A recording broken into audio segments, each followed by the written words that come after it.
violência contra a rapariga na escola é uma realidade que atenta contra o direito à educação, à dignidade e ao bem-estar das crianças.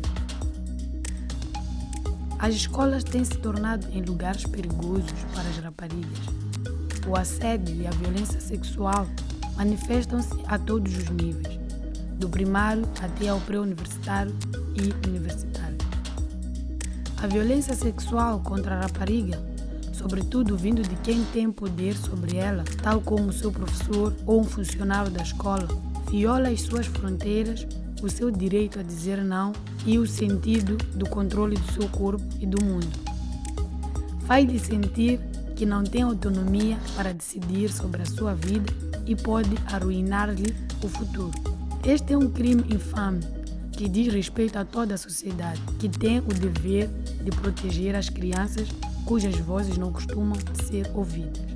Quando falamos de violência, dos vários tipos de violência, muita gente assiste ou testemunha atos de violência que não considera que sejam violência, quer dizer, não enquadra isto como violência. Dar uma palmada, puxar a orelha, não é? Muitas vezes os professores fazem isso porque eles passaram por isso, não é? E então é uma reprodução. E às vezes também os próprios pais dessas crianças ou avós, quem toma conta da criança, muitas vezes vai à escola e diz ao professor: se a criança não se porta bem, se mexe muito, se não obedece, você pode lhe bater. A violência sexual é muito mais dirigida às raparigas, assim como as humilhações verbais. É que realmente a rapariga é aquela que tem sempre muito mais trabalho para fazer. E acabam por ser as pessoas que têm menos tempo, por um lado, até para ir à escola, para estarem presentes na sala de aulas, então muitas vezes até perdem o ano por causa das faltas, mas também porque de facto elas acabam por não conseguir concentrar-se naquilo que estão a fazer dentro da sala de aulas e muitas vezes não podem fazer os trabalhos de casa. De facto, não olhamos muito bem para a questão dos direitos humanos e não pomos a questão dos direitos humanos acima de tudo. Os nossos próprios professores, na sua preparação, eu penso que não têm muita informação. Estes assuntos não são tratados, por exemplo, por um lado ao nível da escola, porque este indivíduo já passou pela escola, já fez um percurso escolar, e pior ainda, não é tratado ao nível das instituições de formação de professores. O tratamento destas questões e de outras, qualquer tipo de violência, não é? É que depende muito da pessoa que está à frente. Se temos uma pessoa que é sensível, que é conhecedora, que portanto, se interessa por estas questões e interessa-se pela justiça, nós vamos ter esta pessoa, mesmo que não saiba muito dos assuntos, mas vamos ter uma abertura nesta pessoa de entender melhor os assuntos e agir.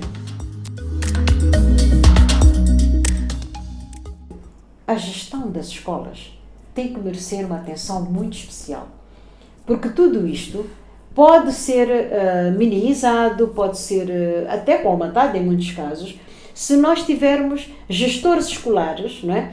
Sensíveis, conhecedores de toda esta problemática. O conceito de escola substitui aquilo que nós tínhamos antigamente como as comissões de ligação escola-comunidade, etc.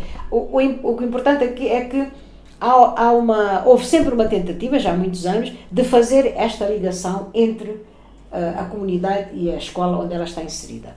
Através não só do pessoal da educação que está dentro da escola, dos próprios alunos, mas através também das lideranças locais e dos pais encarregados de educação, porque afinal são os primeiros responsáveis pela educação dos seus filhos. São poucos os casos em que isso está a acontecer, que de facto podemos dizer que o Conselho de Escola está a funcionar, está a dar resultados, está a melhorar as condições de aprendizagem. E uma das coisas que de facto em alguns sítios os membros dos Conselhos de Escola fazem é justamente olhar para esta questão da violência.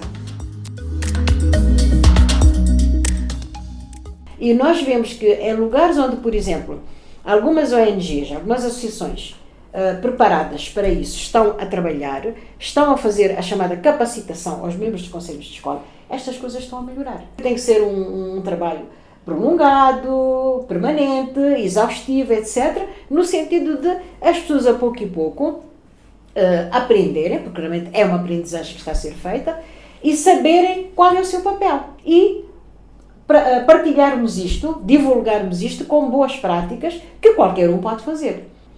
Há uma orientação agora dos membros dos conselhos de escola serem eleitos de 2 em 2 anos. Eu penso que não pode ser seguida à letra, não é?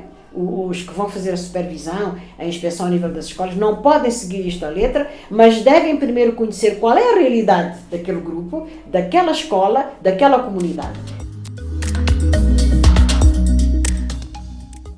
Sobre a questão do decreto, bom, nós temos estado a trabalhar, temos estado a fazer muita pressão, por causa do próprio despacho, portanto, da versão que ainda está em vigor agora, professores, diretores de escola, etc., encontraram formas mais sofisticadas de continuar a praticar o assédio sexual, o próprio abuso, em alguns casos, né? Mas de uma maneira muito, como é que eu ia dizer, muito camuflada. Há ali uma conivência entre os gestores das escolas, que deviam ser os primeiros a zelar pela segurança das crianças dentro da escola. Há depois, muitas vezes, também alguma conivência com os líderes locais, em alguns casos, né? Então, acontece, não sei, aquela coisa das multas e que paga o vinho e que não sei o quê, enfim, a velha mentalidade de dentro de um cesto, quando um peixe está podre, neste caso a rapariga grávida é que está podre, é o peixe podre, vai contaminar os outros peixes. E até acredito que haja boa vontade nos nossos colegas do Ministério e tudo isso, mas estão presas a estes, como é que eu dizer, a estes valores, a esta moral, não é? Que é uma mistura, no fundo, do religioso, do tradicional, do não sei quê, e que não deixam o processo avançar. Tu vais a uma escola hoje e perguntas, casos de meninas grávidas e não sei o quê, não temos nada. Mas, por exemplo, casos de professores que tenham molestado meninas ou que tenham assediado, não, na nossa escola não temos nada. Dás meia volta, vais falar com pessoas da comunidade, né? Ou vais falar com as próprias alunas, muitas vezes com os alunos, não é? E aí aparecem os casos. Mas nós temos 2 instrumentos a nível das escolas. Temos o próprio despacho, o antigo, né, que está ainda em vigor, e temos uma instrução ministerial assinada pelo Jorge Ferrão, que é muito clara em relação àquilo que são as punições, aquilo que devem ser as regras. Né? A pergunta é, está a ser aplicado? Quando nós continuamos a ouvir questões de professores que estão a ser transferidos, de diretores que estão a ser transferidos, né, porque tiveram algum problema e para não rebentar, como se diz, para não rebentar, então transfere-se para outra escola, para outro distrito ou para outra província e o assunto fica abafado.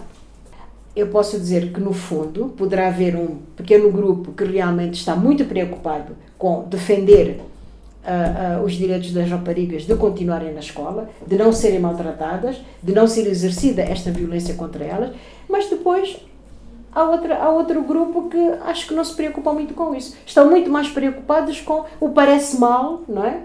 Do que, de facto, com o sofrimento que estas raparigas estão a ter e o corte que estamos a dar ao seu desenvolvimento pessoal, à sua educação, ao avanço, até mesmo à eliminação ou a redução da sua situação de pobreza.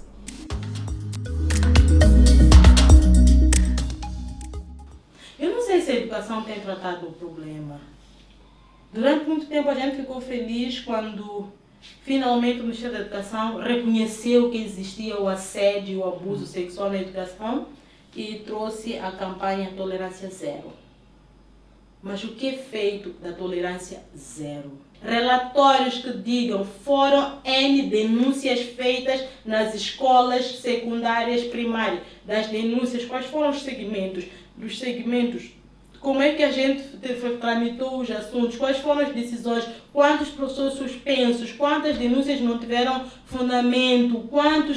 não existe absolutamente nada que se possa ter e medir o impacto dessa campanha. Foi uma campanha lançada que, ao nosso olho, foi uma grande conquista, porque pelo menos o Ministério reconheceu que a violência na escola ela existe, mas infelizmente temos um decreto que penaliza a rapariga quando fica grávida. E, no entanto, tem uma linha ali que diz que a rapariga, se a grávida for do professor, o professor é suspenso e até expulso. Mas não foi o que nós observamos. Nós observamos que os professores eram transferidos. E esse fenômeno começa a continuar a acontecer. Temos professores que são transferidos de uma escola para outra para acobertar situações de violência. Porque essa situação normaliza. Se o professor não consegue respeitar a aluna como sujeita de direitos que merece respeito, como é que o meu colega vai conseguir respeitar?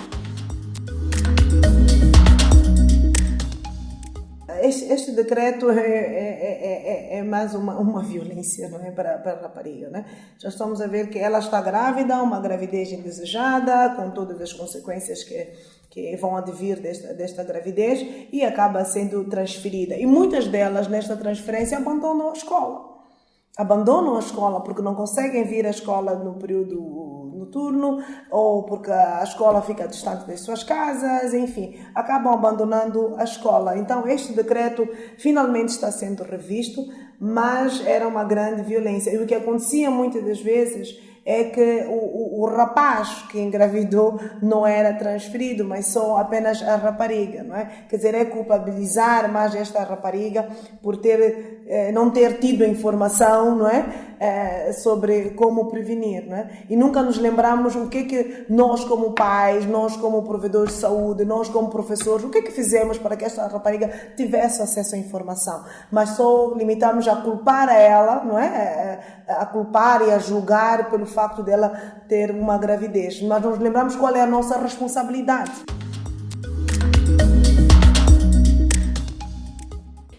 Muitas vezes quando a gente fala de violência, a gente olha para a questão do assédio visível, aquilo que o professor diz, fez, não olhamos para as outras formas de violência que não estão assim tão explícitas. Até que ponto é que conseguimos aceitar que uma menina ou um menino fique na escola pelo menos 6 horas de tempo sem acesso a uma casa de banho? Como é que uma menina vai conseguir trocar o penso menstrual numa escola que não tem casa de banho?